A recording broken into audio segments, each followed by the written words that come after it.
सामाजिक क्षेत्र असो, उद्योगाचं क्षेत्र असो, प्रत्येक क्षेत्रामध्ये महाराष्ट्र अग्रणी राहील असा विश्वास या निमित्ताने मी व्यक्त करतोय।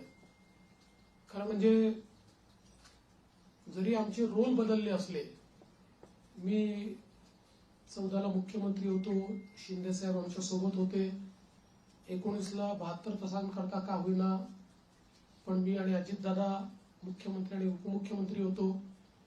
मग मागच्या काळामध्ये शिंदे साहेब मुख्यमंत्री होते, मी उपमुख्यमंत्री होतो आणि अजितदादाही उपमुख्यमंत्री होते। आता पुन्हा मी मुख्यमंत्री आहे आणि शिंदे साहेब उपमुख्यमंत्री आहेत, अजितदादाही उपमुख्यमंत्री आहेत। रोल जरी आमचे बदलले असले तरी देखील दिशा तीच राहणार आहे, गती तीच राहणार आहे, समन्वय देखील तोच राहणार आहे। त्यामुळे मला असं वाटतं की कुठेही याच्यामध्ये वेगळेपण हे आपल्याला पाहायला मिळणार नाही। मात्र आताच आमची जी पहिली मंत्रिमंडळाची बैठक झाली, त्या बैठकीमध्ये आम्ही तिघांनीही सगळे जे आमचे अधिकारी आहेत त्या अधिकाऱ्यांना सांगितलं की मागच्या काळामध्ये पहिल्यांदा शिंदेजी आणि आम्ही आलो तर 50 ओव्हरची मॅच होती, मग अजितदादा जॉईन झाले तर काळ कमी असल्यामुळे 20-20ची मॅच होती। आता टेस्ट मॅच आहे, त्याच्यामुळे नीट योग्यपणे धोरणात्मक निर्णय घेत पुढची पायाभरणी योग्य प्रकारे करत आपल्याला राज्याला पुढे न्यायचं आहे।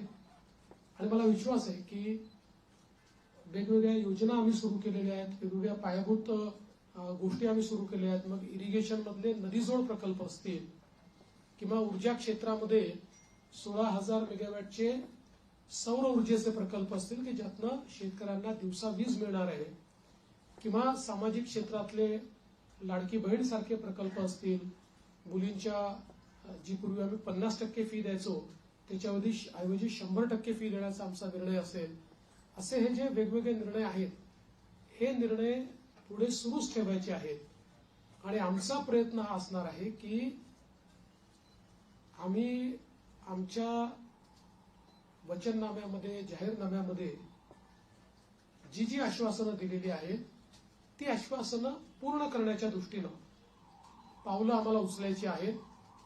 आणि त्या दृष्टीनं पुढच्या काळामध्ये आम्ही निश्चितपणे योग्य वेळी योग्य निर्णय करून दिलेली सगळी आश्वासनं पूर्ण करण्याचा प्रयत्न करणार आहोत।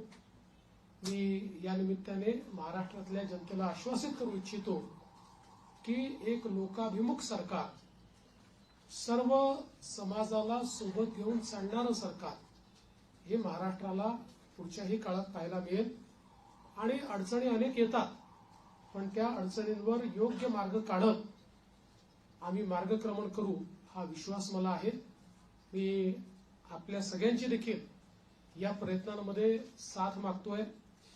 आपलं देखील एक प्रकारे सहकार्य या सगळ्या प्रयत्नांमध्ये असावं अशा प्रकारची आपल्या सर्वांना विनंती करतो। आणि आपल्या माध्यमातून महाराष्ट्राच्या 14 कोटी जनतेला मी आश्वासित करू इच्छितो की हे सरकार पारदर्शीपणे आणि गतिशीलतेनं त्यांच्या कल्याणाकरता काम करेल हा विश्वास मी देतो।